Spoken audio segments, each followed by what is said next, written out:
just pick up the camera. So, for as long as I've been like doing little creative projects or doing anything on my phone or just on a tablet or a laptop, whatever, right? I'm bound to run into storage problems. I've had storage problems for a really long time. I keep running into it no matter how much storage I think I've cleared. But the point is it made me realize you only run into storage problems because you start to view everything that you have to clear out as sentimental. You kind of cling on to these things because you don't want to get, no matter how many scraps of footage you have, like how much excess pictures and videos you have of the same moment, when time comes to clear it, despite you actually having the memory of it in your head, like in your own head, you don't even necessarily, like there was clearly a time before phones and technology where the only way that you had a memory of something was in your head, or you painted it or something. Yeah, you had a painting of it.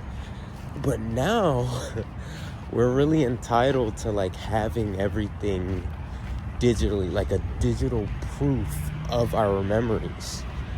And it made me realize every time that I have to delete something, but I'm like, no, I don't want to. I have a memory of this and I don't want to get rid of it off my phone, at least. Every time that happens to me, I realize, like, because I'll use the excuse, oh, but it's all these memories that I've collected.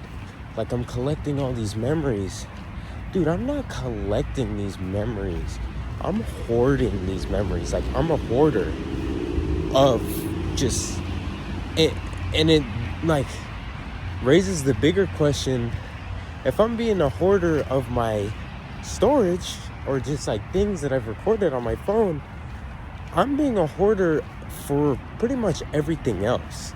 Like, when I moved, like, in a couple years back, say like 2021 or so, that was my first time moving.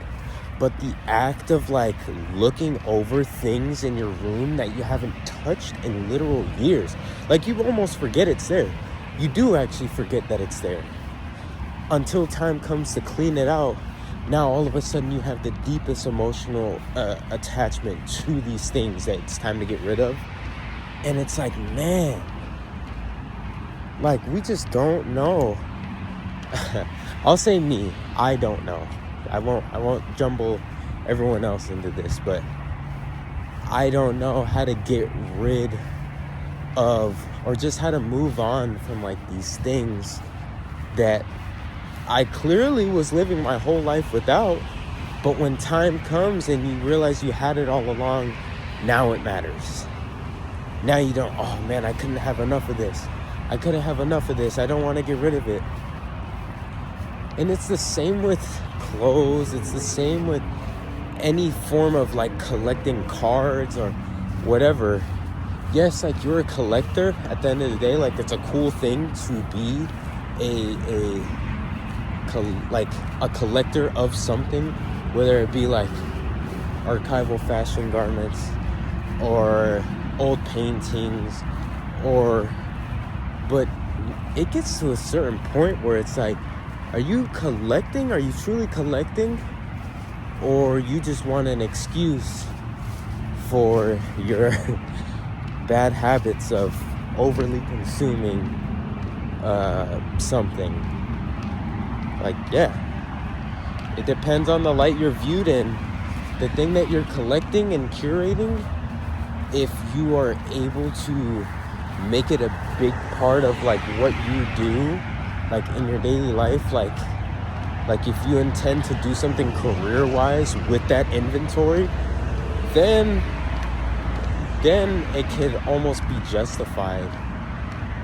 And that's honestly the method you use to justify all your spending and all your collecting, because you say, oh, well, I'm going to do something with these things later on, and you'll use that as a method to justify the purchases and decisions that you've made up until that point. But thank you for sharing this experience with me.